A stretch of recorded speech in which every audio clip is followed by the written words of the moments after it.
In the United States, one crucial priority was defeating the Soviet Union. In 1957, the Soviets succeeded with an ICBM and launched humanity's first artificial satellite into space.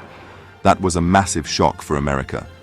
Furthermore, the Soviets were also the first to send a living creature, a dog, into space. From that perspective, the USSR had outpaced the US. This intense space competition effectively ended when the US became the first to land humans on the moon. That moment captured global attention. It started as a rocket tech race, rather than an immediate quest for space. America, the USSR, and Germany were key players. In the US, a scientist named Goddard launched a small rocket in 1914. It was so tiny that the New York press treated it with mild ridicule. As a result, the US had no major government-led rocket program before World War II ended, leaving them quite behind. Meanwhile, the Soviets had a different story.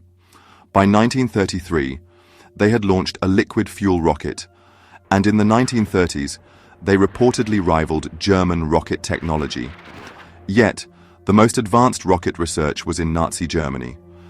They developed the V-2 rocket as a wartime weapon and launched over 3,000 of them at Allied cities from late 1944 until the war's end. The supersonic speed made them terrifying. So, before World War II ended, Germany led the field.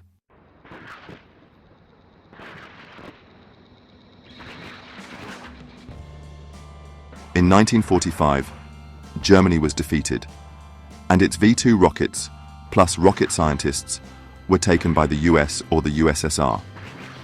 That transfer jump-started American and Soviet rocket advancements. Notably, Wernher von Braun, a key V-2 figure, moved to the US, bringing much of his team, which boosted American rocket progress. Germany was now out, leaving the US and the USSR locked in competition.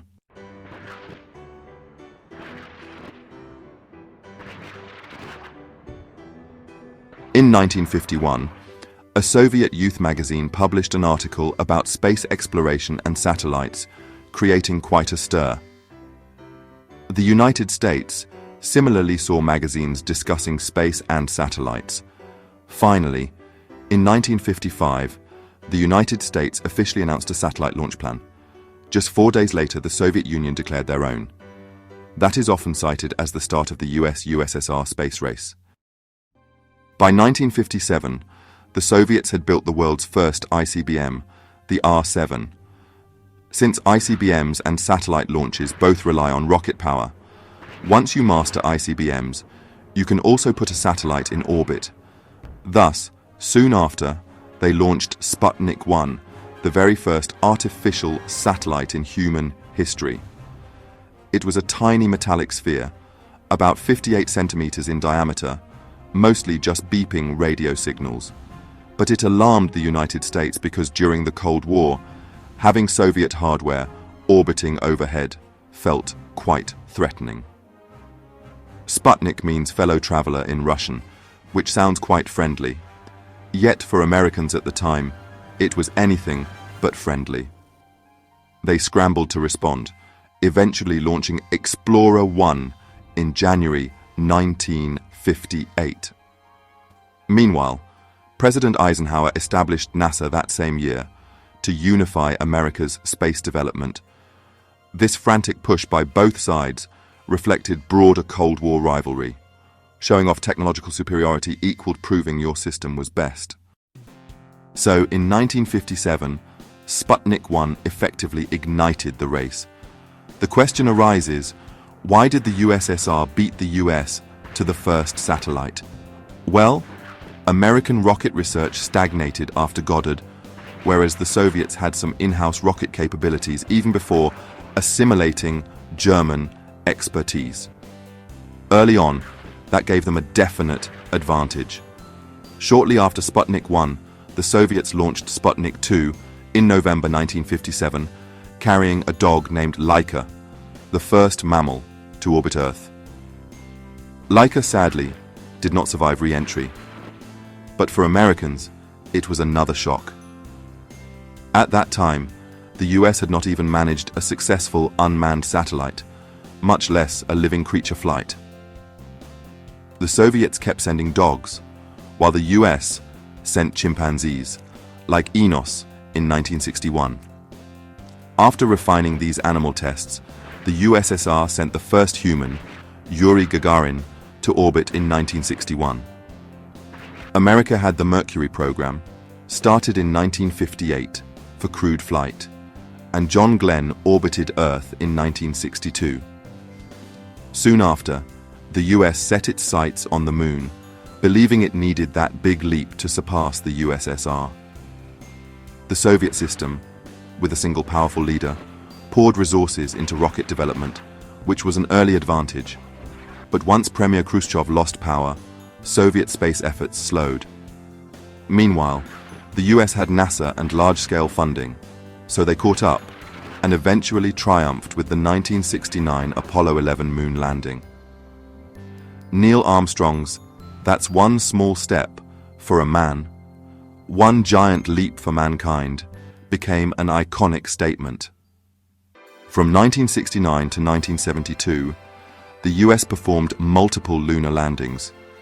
The USSR turned attention to Venus with the Venera missions and also tried various other missions. They built the Mir space station. The US developed the space shuttle and launched the Hubble Space Telescope. Ultimately, for the race to the moon, the US was the clear winner. If we pause for a moment, why did the US and USSR focus so heavily on satellites and rockets? The main reason was obviously military. A rocket with a warhead is an ICBM, but swap the warhead with a satellite, and you have an orbital vehicle. Each side feared that the other would soon be overhead. This fear fueled the rivalry, with tremendous budgets thrown into rocket research. In a sense, they were both thinking, we can't let the other side have something so threatening. Both sides played tough. The USSR initially took numerous firsts: first satellite, Sputnik, one first animal in orbit, Laika, first human in orbit, Gagarin, first woman in orbit, Valentina Tereshkova, and first spacewalk, Leonov. That left Americans feeling behind. They probably said, wow, we never expected the Soviets to move so fast. But the US refused to give up. They launched Mercury to put an American in orbit, then escalated to the grand ambition of landing on the moon. An interesting anecdote: the US considered establishing an Earth-orbiting space station versus sending humans to the moon. They realized a space station might be easier, which also meant the Soviets might do it first. So the Americans, ironically, chose the harder feat, the moon, to ensure they didn't get upstaged again. That strategic gamble paid off in 1969 with Apollo 11's success. Armstrong's iconic phrase reminded everyone that the space race transcended mere political bragging rights. It was a milestone for all humankind. After Apollo, the US landed people on the moon multiple times until 1972. Meanwhile, the Soviets pursued other goals, such as Venus probes with Venera and the Mir space station. Eventually, the space shuttle era arrived, and we also saw collaborative efforts like the International Space Station, ISS. So you might say the race ended with America's lunar landing victory, though both sides continued exploring space in different ways. Once the Cold War subsided, there was no longer a pressing reason for the US to keep sending people to the moon.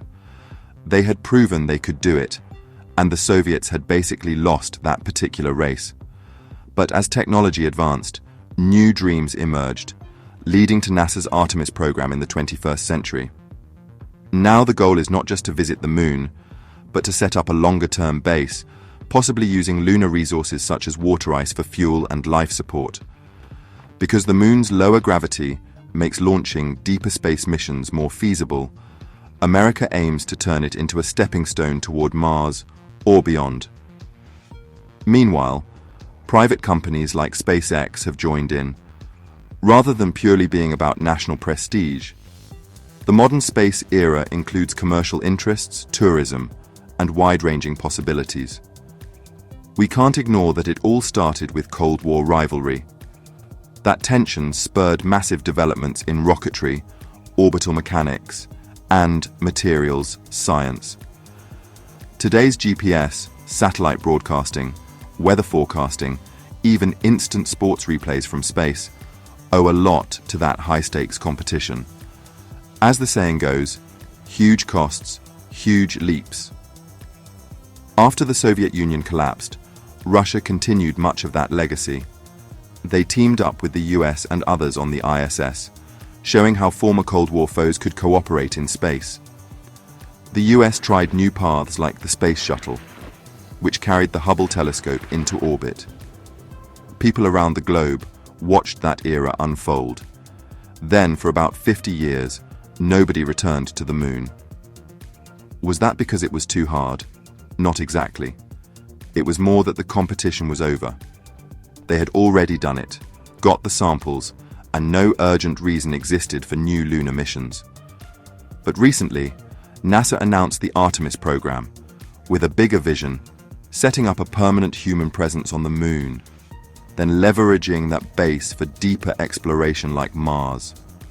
Lunar resources, such as water ice, might help future astronauts live off the land, and the lower gravity means easier launches. That concept is far beyond Apollo's old mission profile. In the 21st century, the space race has transformed significantly. It is less about two superpowers showing off, and more about multiple national agencies and private companies innovating together or competing commercially. SpaceX, led by Elon Musk, famously aims to get humans to Mars and eventually settle there. Many question if that's truly necessary or whether that money should be spent solving Earth's problems. Still, Musk's vision is to tackle each intermediate step as a commercial project, from building reusable rockets to launching global broadband satellites, Starlink. He's monetizing each stage while inching closer to that big dream.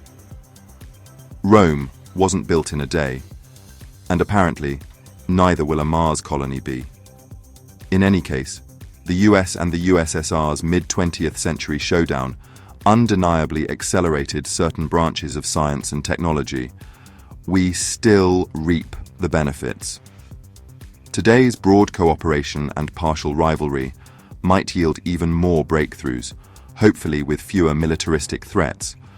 The Cold War space race ended with a US victory on the moon, but modern space exploration is more about synergy, new business models, and pushing humanity's frontier outward.